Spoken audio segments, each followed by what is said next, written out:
আসসালামু আলাইকুম ওয়া রাহমাতুল্লাহি ওয়া বারাকাতুহু। আলহামদুলিল্লাহি রাব্বিল আলামিন কাহামদিশ শাকিরিন ওয়া সলাতু ওয়াস সালামুল আতাম্মানি আলা সাইয়্যিদিল মুরসালিন ওয়া আলা আলিহি ওয়া সাহবিহি আজমাইন ওয়া মান তাবিআহুম বিইহসানিন ইলা ইয়াউমিদ্দিন। আম্মা বা'দ। সুপ্রিয় দর্শক ও শ্রোতা, পবিত্র রমাদান উপলক্ষে আলোচনা অনুষ্ঠান মাহে রমজানে আপনাদেরকে স্বাগত জানাচ্ছি। আজকের আলোচনার বিষয়বস্তু হলো সিয়াম সাধনার মাস মাহে রমাদান। উক্ত বিষয়ে আলোচনা করবার জন্য আমাদের স্টুডিওতে আমন্ত্রিত অতিথি হয়ে উপস্থিত হয়েছেন দুজন বিজ্ঞ আলেমে দ্বীন, প্রাজ্ঞ ইসলামী ব্যক্তিত্ব। আমার ডান পাশে রয়েছেন প্রখ্যাত আলেমে দ্বীন জনাব মৌলানা সাইফুল করিম নাঈম, সহকারী অধ্যাপক, গহিরা এফকে জামিউল উলুম বহুমুখী কামিল মাদ্রাসা, চট্টগ্রাম। আসসালামু আলাইকুম ওয়া রাহমাতুল্লাহ। আর আমার বাম পাশে যিনি রয়েছেন তিনি হচ্ছেন জনাব মৌলানা আবুল কাসেম, অধ্যক্ষ, সুলতানুল আরেফিন মডেল মাদ্রাসা, চট্টগ্রাম। আসসালামু আলাইকুম ওয়া রাহমাতুল্লাহ। সুপ্রিয় দর্শক, মূল আলোচনার শুরুতে আমরা পবিত্র কোরআনে পাকের তেলাওয়াত শুনে আসি। আউযু বিল্লাহি মিনাশ শাইতানির রাজীম। বিসমিল্লাহির রহমানির রহিম। أولم يروا أنا جعلنا حرما آمنا ويتخطف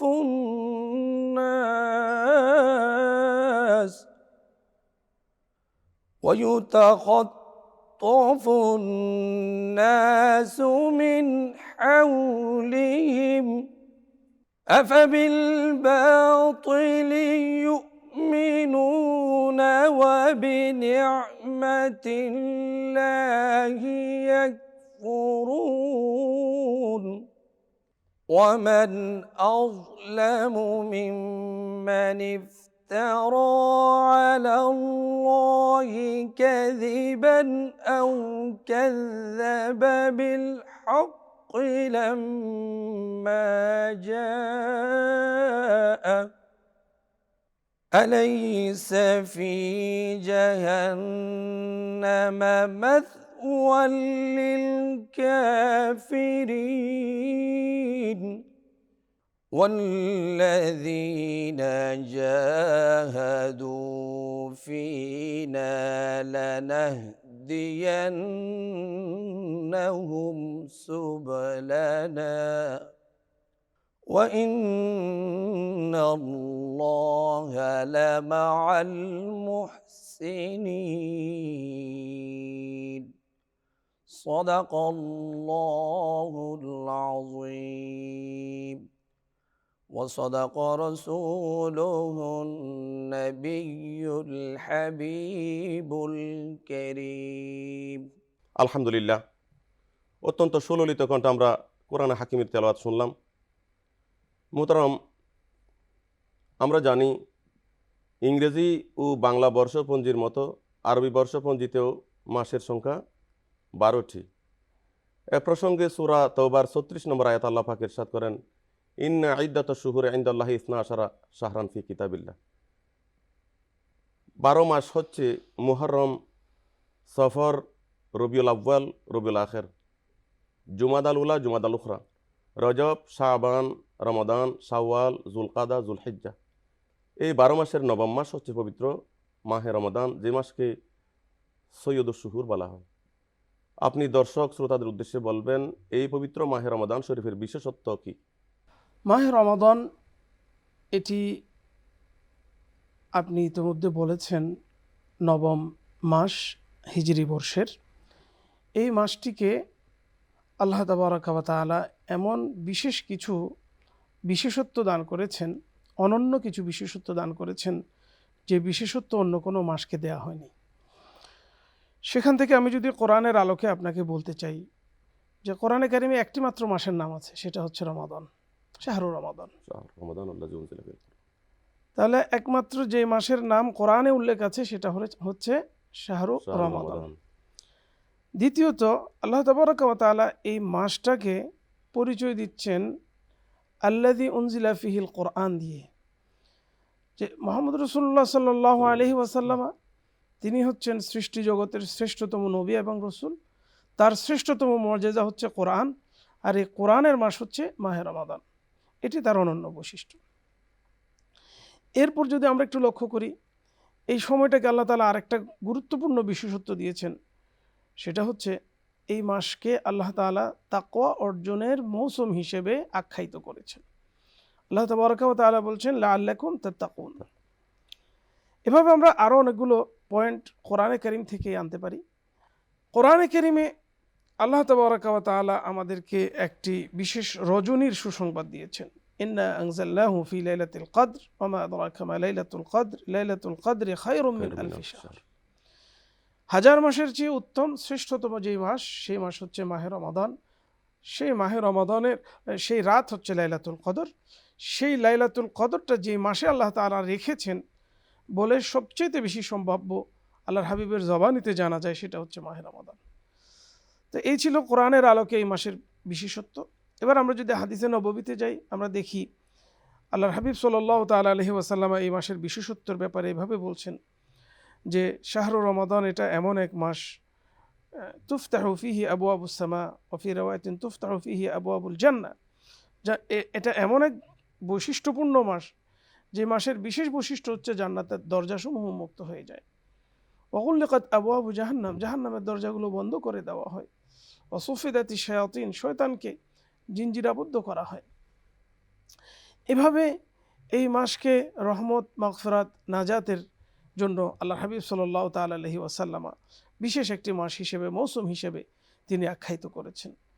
তাছাড়া এ মাসের প্রতিটি রজনী এত গুরুত্বপূর্ণ যে আল্লাহর পক্ষ থেকে ঘোষণাকারী প্রতি রাতে ঘোষণা করতে থাকে, ওহে কল্যাণকামীরা এগিয়ে আসো, এটা কল্যাণের মাস, তোমাদের কারোর কি কোনো কিছুর প্রয়োজন আছে, চেয়ে নাও, আল্লাহ তাআলা দিবেন। তোমাদের কারোর কি কোনো সমস্যা আছে, আল্লাহর কাছে বলো, আল্লাহ সমাধান দিয়ে দেবেন। তাহলে এই ছিল কোরআন হাদিসের আলোকে মাহে রমাদানের অনন্য কিছু বৈশিষ্ট্য। মাশাআল্লাহ, খুব চমৎকার বলছিলেন। মোহতারাম, আপনার কাছে আবারও ফিরে আসবো। মোহতারাম, আপনার কাছে আমি জানতে চাইব, আল্লাহ পাক পবিত্র কোরআনে পাকে ইরশাদ করেছেন, ইয়া আইয়ুহাল্লাযীনা আমানু কুতিবা আলাইকুমুস সিয়াম কামা কুতিবা আলাল্লাযীনা মিন ক্বাবলিকুম লাআল্লাকুম তাত্তাকুন। পবিত্র কোরআনের সূরা বাকারার 183 নম্বর এই আয়াতের মধ্যে আল্লাহ পাক সিয়াম সাধনার হুকুম দিয়েছেন। ইসলামী শরীয়তে সিয়াম সাধনার বিধান কি? মুকিম, মুসাফির, রুগ্ন ব্যক্তি, অসুস্থ ব্যক্তি, মুসাফির ব্যক্তি এবং দুগ্ধ পানকারিণী মহিলা সহ আমরা সিয়াম সাধনা রমজান মাসে কীভাবে করব এবং এ ব্যাপারে শরীয়তের হুকুম এবং বিধান কি, যদি দর্শক শ্রোতাদের উদ্দেশ্যে বলতেন। আল্লাহ রাব্বুল আলামিন ইরশাদ করেছেন, বিসমিল্লাহির রহমানির রহিম, ইয়া আইয়ুহাল্লাযীনা আমানু কুতিবা আলাইকুমুস সিয়াম ইলা আখিরিল আয়া। এই আয়াতে কারিমাটি অবতীর্ণ হওয়ার একটি কারণ আছে। সর্বপ্রথম নবী করিম সাল্লাল্লাহু আলাইহি ওয়াসাল্লাম যখন নার মদিনাতুল মুনাওয়ারা থেকে মক্কাতুল মুকাররমা থেকে মদিনাতুল মুনাওয়ারা হিজরত করেছিলেন, তো এসে দেখলেন যারা সেখানে ইহুদি ছিল বা আপনার কুরাইশের, ওনারা সবাই রোজা পালন করছিলেন। তো তাদেরকে জিজ্ঞেস করা হয়েছিল এটা আপনার কিসের রোজা? তো তারা জিজ্ঞেস করলেন এই দিনেই নাজ্জাল্লাহু ফিহি বনি ইসরাইল, এই দিনে আল্লাহ রাব্বুল আলামিন বনি ইসরাইলদেরকে মুক্তি দিয়েছিলেন। তো তখন আল্লাহ নবী সাল্লাল্লাহু আলাইহি ওয়াসাল্লাম বললেন, নাহনু আহাক্কু মিনকুম বি মুসা, মুসা আলাইহিস সালামের ক্ষেত্রে আমরা তাদের চেয়েও বা তোমরা যারা রোজা পালন করছো তোমাদের চেয়েও আমরা আরও বেশি হকদার। এই বলে সর্বপ্রথম তিনি ইয়মে আশুরার রোজা সহ এবং 3 দিনের রোজার হুকুম করেছিলেন। এরপর আল্লাহ রাব্বুল আলামিন যখন অবতীর্ণ করলেন যে ইয়া আইয়ুহাল্লাযীনা আমানু কুতিবা আলাইকুমুস সিয়াম, এই আয়াতে কারিমা অবতীর্ণ হওয়ার পর নবী করিম সাল্লাল্লাহু আলাইহি ওয়াসাল্লাম ইরশাদ করলেন, এখন তোমরা ইয়মে আশুরা এটা রাখলে রাখো, না হয় না রাখলেও কোনো অসুবিধা নাই। তো এই আয়াতে কারিমার তফসিরের মধ্যে সমস্ত মুফাসসিরিন ইকরাম মুহাদ্দিসিন ইকরাম সহ যারা বিজ্ঞ ওলামা ইকরাম মুজতাহিন ইকরাম রয়েছেন সবাই এরশাদ করেছেন তফসিরের মধ্যে এটা কুতিবা বিমানা আর এই ফরিজা। আই ফুরিজা অর্থাৎ ফরজ করা হয়েছে। তো এই আয়াতে কারিমার মাধ্যমে যখন রোজা ফরজ হয়ে গেল তখন সবাই রোজা রাখা আরম্ভ করলেন। কিন্তু আয়াতে কারিমার মধ্যে আরেক জায়গায় আছে যে আপনার ফামান কানা মারিদান আও আলা সাফারিন, এভাবে যখন আয়াতে কারিমাটি অবতীর্ণ হলো সাহাবা ইকরামের সামনে উপস্থাপিত হলো, তখন ওই যারা আপনার মুসাফির ছিলেন এবং যারা আপনার অসুস্থ ওনারা এটার মধ্যে একটা ছিল যেটাকে কি বলে একটা স্বাধীনতা, মানে শুধুমাত্র ফিদিয়ে দেওয়ার মাধ্যমে তারা অসুস্থ হোক বা সফরে হোক ওরা রোজাটা করতেন, মানে ফিদিয়ার মাধ্যমে রোজাটা না রাখলেও চলতো, এরকম একটা সুবিধা তারা পেত। কিন্তু যখন আল্লাহ রব্বুল আলামিন আরেকটি আয়াতে কারিমায় এরশাদ করলেন যে ফামান শাহিদা মিনকুম শাহরা ফালিয়াসুমহু, তখন থেকে ওই সুবিধাটাও আপনার রহিত হয়ে গেল, একেবারে মানে সব সময় রোজাটা রাখতেই হবে। পবিত্র মাহে রমাদান ইবাদতের ভরা মৌসুম, তার মধ্যে অন্যতম হচ্ছে সিয়াম সাধনা। আমরা আপনার কাছে জানতে চাইব কোরআন হাদিসের আলোকে সিয়াম সাধনার ফজিলত কি? আল্লাহ তাবারাকা ওয়া তাআলা এই আমলের জন্য বন্দাকে অনেক মর্যাদার অভিদায় তিনি তাকে অভিহিত করেছেন। যেমন কোরআনে কারিমে আল্লাহ তাবারাকা ওয়া তাআলা এই রমাদান দিয়েছেন কাদের জন্য? লাআল্লাকুম তাত্তাকুন, মুত্তাকিদের জন্য। সুতরাং সিয়াম আর তাকওয়া একই সুতোয় গাঁথা। যারা সিয়াম পালন করে তারা যেন নিজেদেরকে মুত্তাকিদের কাতারে শামিল করে নেয়। প্রথমত আমরা দেখলাম যে সিয়ামের মাধ্যমে বন্দা নিজেকে সাধারণদের কাতার থেকে মুত্তাকিদের কাতারে নিয়ে আসার একটা সুযোগ তৈরি হয়।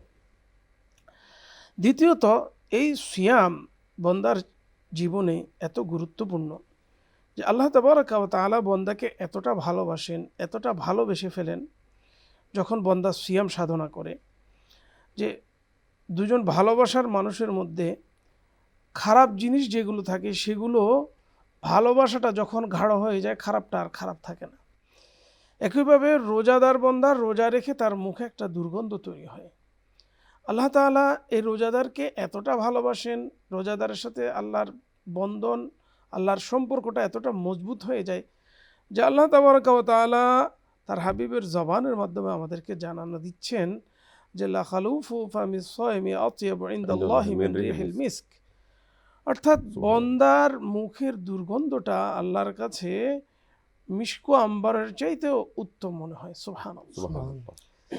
এটা এমন এক ইবাদত সোম যে সোমের মাধ্যমে বন্দা নিজেকে জাহান্নাম থেকে আত্মরক্ষা করতে পারে। আল্লাহর হাবিব বলছেন আসসামু জুন্নাতুন, রোজা এটা হচ্ছে রক্ষা কবচ যা দিয়ে মুমিন বন্দা জাহান্নাম থেকে আত্মরক্ষা করতে পারবে। একইভাবে এই রোজা রমাদান যিনি রোজাদার তার ব্যাপারে আল্লাহ তাবারাকা ওয়া তাআলার পক্ষ থেকে এমন একটা ভিআইপি ব্যবস্থাপনা যে আমরা কোনো একটা বিশেষ অনুষ্ঠানে ভিআইপিদের জন্য আলাদা গেট থাকে। আল্লাহ তাআলা আমাদের যে চূড়ান্ত ডেস্টিনেশন জান্নাত, যেটার জন্য আমরা আমাদের আজীবন প্রচেষ্টা চালিয়েছি, সেই জান্নাতে প্রবেশ করার সময় যারা এই রোজা পালন করার মর্তবা হাসিল করবে তাদের জন্য আল্লাহ তাআলা একটা ভিআইপি গেট রেখেছেন, যেখানে বলা হচ্ছে ইউকালু লাহু রায়্যান লা ইয়াদখুলুহু ইল্লা সায়িমুন। জান্নাতে একটি দরজা আছে, যে দরজাটার নাম হচ্ছে রায়্যান। এই রায়্যান দরজা দিয়ে রোজাদার ব্যতীত আর কারোর এন্ট্রি সেখানে থাকবে না। তো সুতরাং আমরা দেখলাম কোরআন হাদিসের মধ্যে বেশ কয়েকভাবেই এই রোজাদারকে আলাদা বৈশিষ্ট্যে আলাদা মর্যাদায় ভূষিত এবং হাদিসে কুদসির মধ্যে এটাও তো রয়েছে আসসামু লি ওয়া আনা আজজি বিহি, অন্য বর্ণনায় ওয়া আনা উজজা বিহি, ওয়া আনা উজজা বিহি। আল্লাহ তাআলা বলছেন এটা রোজাদার এর অন্যান্য কিছুর আল্লাহ তাআলা সওয়াব নির্ধারণ করে দিয়েছেন, কিন্তু রোজাটা এমন এক আলাদা বৈশিষ্ট্যপূর্ণ ইবাদত যে আল্লাহ তাআলা বলছেন এটা আমার জন্য, এটার বিনিময় কি সেটা আল্লাহ তাআলা নির্ধারণ করেন, অস্পষ্ট রেখে দিয়েছেন। হাদিসে পাকে এভাবে এসেছে যে একটা ইবাদত করলে 10টা সওয়াব পাওয়া যায়, ওই 10টাকে আবার 700 পর্যন্ত বর্ধিত করা হয়। কিন্তু রোজার ব্যাপারে আল্লাহ তাআলা বলছেন এটা আমার জন্য, এটার বিনিময় কি হবে আমিই জানি। অর্থাৎ আল্লাহ তাআলা এটাকে একটা বিশাল সারপ্রাইজ হিসেবে রেখেছেন। সুতরাং রোজার বৈশিষ্ট্যের মধ্যে অন্যতম বৈশিষ্ট্য হচ্ছে এটা বন্দার জন্য এমন এক সারপ্রাইজ যেটা দেখে বন্দা নিজেই বিশ্বাস করতে পারবে না সে রোজার বিনিময় কি পেয়েছে। খুব চমৎকার বলছিলেন মুহতারাম। আপনার কাছে জানতে চাইব, পবিত্র মাহে রমাদান শরীফে যে তাকওয়া অর্জনের মাস, আমরা এই মাসের মধ্যে কোন কোন ইবাদত করব এবং কোন কোন কাজ থেকে বিরত থাকব? অর্থাৎ এই মাসের মধ্যে অর্জনীয় এবং বর্জনীয় আমল কি হতে পারে ইমানদারের জন্য, দর্শক শ্রোতার উদ্দেশ্যে যদি বলতেন। পবিত্র কোরআনুল কারীম এবং হাদিসে পাকের মধ্যে আমাদের রমাদানুল মুবারকে কি কি করণীয়, কি কি বর্জনীয়, এই সম্পর্কে অনেক আলোচনা হয়েছে। আমরা যদি সাধারণভাবে যদি আমরা দেখি, যখন রমাদানুল মুবারকের চাঁদ উদিত হয় তখনই আমাদের মধ্যে একটা শোরগোল সৃষ্টি হয় যে আজকে থেকে তারাবি আদায় করব। ওই তারাবির মাধ্যমে আমাদের রমাদানুল মুবারকের যে প্যাকেজ আমলের করণীয় এবং যে বর্জনীয় এগুলো শুরু হয়ে যায়। এবং পুরো মাসটা কিভাবে আমরা, এই যে আমার পূর্বে বিজ্ঞ মুহতারম সাহেব উল্লেখ করেছেন যে তাকওয়া অর্জনের এটা একটি প্রশিক্ষণের মাস, কিভাবে আমরা মানে গুণমুক্তভাবে এই মাসটা অতিক্রম করব সেরকম একটা স্পৃহা আগ্রহ আমাদের মধ্যে আপনার তৈরি হয়। তো আমরা সর্বপ্রথম যে আমলটির মাধ্যমে শুরু করি সেটা হচ্ছে তারাবি। এরপর আমরা সাহারি করি, তারপর সারাদিন অনেক কিছু করণীয়, তারপর আপনার বর্জনীয় থাকে, এরপরে ইফতারি, এইভাবে ধারাবাহিকভাবে আমরা আবারও তারাবি পর্যন্ত আপনার চলে আসি। তা আমরা অধিকাংশ মানুষ আপনার মনে করি, সময় তো কম, কয়েকটি পয়েন্ট উল্লেখ করতে চাই আর কি। তো অধিকাংশ মানুষ আমরা মনে করি যে পানাহার বর্জন করাটাই হচ্ছে রোজা, আসলে ঠিক না। তারকুল আকলে ওয়া শুরবে ওয়াল বিআল, এটার নাম শুধুমাত্র রোজা নয়। কারণ হাদিসে পাকের মধ্যে এসেছে মাল্লাম ইয়াদা কওলা জৌরি ওয়াল আমালা বিহি ফালা হাজাতা লিল্লাহি আন ইয়াদা তাআমাহু ওয়া শারাবাহু। যে ব্যক্তি মিথ্যা বলবে বা যাবতীয় আপনার কুকর্মের মধ্যে লিপ্ত হবে, আল্লাহর নবী ইরশাদ করছেন যে আল্লাহর ওই রকম রোজার কোনো কি নাই, প্রয়োজনীয়তা নাই। সুতরাং আমাদেরকে উপবাসের পাশাপাশি যাবতীয় অপকর্ম থেকে, শরীয়ত ভিত্তিক, শরীয়ত বিরোধী কার্যকলাপ থেকে বিরত থাকতে হবে। শরীয়ত বিরোধী যত প্রকারের কার্যকলাপ আমরা আমাদের জানা থাকবে সবগুলো থেকে আমাদেরকে অবশ্যই বিরত থাকতে হবে। মাশাআল্লাহ, খুব চমৎকার বলছেন মুহতারাম। আয়াতে কারিমার মধ্যে আমরা দেখতে পাচ্ছি লাআল্লাকুম তাত্তাকুন, রোজার একমাত্র উদ্দেশ্য হচ্ছে তাকওয়া অর্জন করা, তাকওয়া চর্চা করা। আসলে তাকওয়া জিনিসটা কি এবং তাকওয়ার স্বরূপ কি এ সম্পর্কে যদি বলতেন। আল্লাহ তাবারাকা ওয়া তাআলা আমাদেরকে যে মাহে রমাদান দিয়েছেন এটা একটা প্রশিক্ষণ পিরিয়ড। এই প্রশিক্ষণ পিরিয়ডের বিষয়বস্তুর নাম হচ্ছে তাকওয়া। তা আমরা যদি এই তাকওয়া জিনিসটা কি এটা সম্পর্কে যদি আমরা জানতে চাই, তাহলে আমরা দেখি ইসলামিক স্কলাররা তাকওয়ার যে সবচেয়ে প্রসিদ্ধ সংজ্ঞাটা দিয়েছেন সেটা হচ্ছে হুয়াল ইমতিসালু বিআওয়ামিরিল্লাহি তাআলা ওয়াল ইজতিনাবু আন নাওয়াহিহি। তাকওয়া মানে হচ্ছে আল্লাহ তাবারাকা ওয়া তাআলার আদেশগুলোর যথাযথ বাস্তবায়ন এবং আল্লাহ তাবারাকা ওয়া তাআলার নিষেধগুলো থেকে যথাযথভাবে বিরত থাকা। তো এই যে একটা তাকওয়া নামক বিষয়বস্তুকে সামনে রেখে মাসব্যাপী ট্রেনিংয়ের ব্যবস্থাপনা, এই ট্রেনিংয়ের স্বরূপটা কি? দেখেন, আমাদের এই পৃথিবীটা সচল আছে, প্রাণী জগৎ সচল আছে দুটো কারণে। একটা হচ্ছে পেটের ক্ষুধা তথা পানি এবং খাবার। এটা যদি প্রয়োজন না হতো আমরা পুরো মানব সমাজে আমরা নিষ্ক্রিয় হয়ে পড়তাম। আরেকটা মানুষের প্রয়োজন, সেটা হচ্ছে তার জৈবিক চাহিদা মেটানো। এই জৈবিক চাহিদা মেটানো এবং শরীরের চাহিদা মেটানো তথা খাবার এবং পানীয় গ্রহণ, এই দুটো কাজ হচ্ছে মানুষের জীবনে সবার আগের কাজ, মানে 1 নম্বরের কাজ। এটা ছাড়া মানুষের জীবন থাকে না, অচল হয়ে পড়ে। আল্লাহ তাবারাকা ওয়া তাআলা আমাদেরকে প্রশিক্ষণটা দেওয়ার জন্য যে আল্লাহর আদেশের বাস্তবায়ন আমরা করতে পারছি কিনা, আল্লাহর নিষেধ থেকে আমরা বেঁচে থাকতে পারছি কিনা, এই জায়গাটাতে আল্লাহ তাবারাকা ওয়া তাআলা আমাদেরকে হাতে কলমে প্রশিক্ষণ দেওয়ার জন্য সবচাইতে গুরুত্বপূর্ণ কাজগুলোতেই তিনি বাধা দিয়ে দিলেন। খাবার ছাড়া মানুষ বেঁচে থাকতে পারে না, পানীয় ছাড়া মানুষ বেঁচে থাকতে পারে না, একজন মানুষ তার জৈবিক চাহিদা মেটানো ছাড়া সে বেঁচে থাকতে পারে না। তো আল্লাহ তাবারাকা ওয়া তাআলা মানুষকে দুর্বল করে বানিয়েছেন। আল্লাহ বলছেন ওয়া খুলিকাল ইনসানু দাঈফা, মানুষকে বড় দুর্বল করে বানানো হয়েছে। এই দুর্বল মানুষটার এই দুর্বলতা সত্ত্বেও একটা নির্দিষ্ট লিমিটেশনের ভেতরে রেখে আল্লাহ তাবারাকা ওয়া তাআলা এই মানুষটাকে আল্লাহর আদেশের আনুগত্য সে কতটা করতে পারছে, নিষেধ থেকে কতটা বিরত থাকতে পারছে, এটার প্র্যাকটিক্যাল শিক্ষাদানের জন্য মোহতারাম, খুব আল্লাহ সুন্দর তাআলা বলছিলেন। খাবার বন্ধ করে দিলেন, পানীয় বন্ধ করে দিলেন, জৈবিক চাহিদা মেটানোটা বন্ধ করে দিলেন। এখানে আরেকটা বিষয় স্পষ্ট, সেটি হচ্ছে আমাদের প্রত্যেকটি কাজে আল্লাহ এবং আল্লাহ রসুলের সামনে জবাবদিহিতার মানসিকতা লালন করার নাম হচ্ছে তাকওয়া। মোহতারাম, আপনার কাছে জানতে চাইবো, আমরা পবিত্র মাহে রমাদান শরীফের মধ্যে কোন কোন বিষয়ে তাকওয়া চর্চা করতে পারি, সংক্ষেপে যদি বলেন। কোন কোন বিষয়ে তাকওয়া বলতে আসলে যেটা মানে বোঝায়, আসলে তাকওয়ার এই সংজ্ঞা তা আমার যে মানে বড় ভাইজান তো একটা দিয়েছেন, অন্যভাবেও আরও আছে। যেমন হজরতে আবু হুরাইরা রাদিয়াল্লাহু আনহুকে জিজ্ঞেস করা হয়েছিল মা তাকওয়া, তাকওয়া কি? তখন তিনি প্রশ্নকারীকে বললেন যে আপনি কি কাঁটাযুক্ত রাস্তায় কোনোদিন হেঁটেছিলেন? বললেন হ্যাঁ হেঁটেছি। তারপর জিজ্ঞেস করলেন কিভাবে হাঁটলেন? তখন বললেন মানে আর এই যেখানে আপনার কাঁটা থাকবে সেখান থেকে দূরে আমি কি করেছিলাম না হেঁটেছিলাম, অথবা কাঁটার উপর যেতে হলেও এমনভাবে হেঁটেছি যাতে মানে ওই কাঁটাটা আমার পায়ে বেশি না বিঁধে। তখন বললেন সেটাই হচ্ছে তাকওয়া। মোহতারাম, আপনারা উভয়ে কোরআন সুন্নাহর আলোকে আজকের আলোচ্য বিষয়ের উপর অত্যন্ত চমৎকার আলোচনা উপস্থাপন করেছেন। আজকের এই অনুষ্ঠানে আমন্ত্রিত অতিথি হয়ে উপস্থিত হওয়ার জন্য আপনাদেরকে আন্তরিক ধন্যবাদ ও মুবারকবাদ জানাচ্ছি। সুপ্রিয় দর্শক, আজকের এই অনুষ্ঠান থেকে আমরা অনেক কিছু জানতে পারলাম। মূলত পবিত্র মাহে রমাদান হচ্ছে 11 মাসের গুনাহের কাফারা স্বরূপ। হাদিস শরীফ রয়েছে as-salawatul khamsu wal jumu'atu ila al-jumu'ati wa ramadanu ila ramadana mukaffiratun lima bainahunna ইজা ইজতুনিবাতিল কাবাইরু।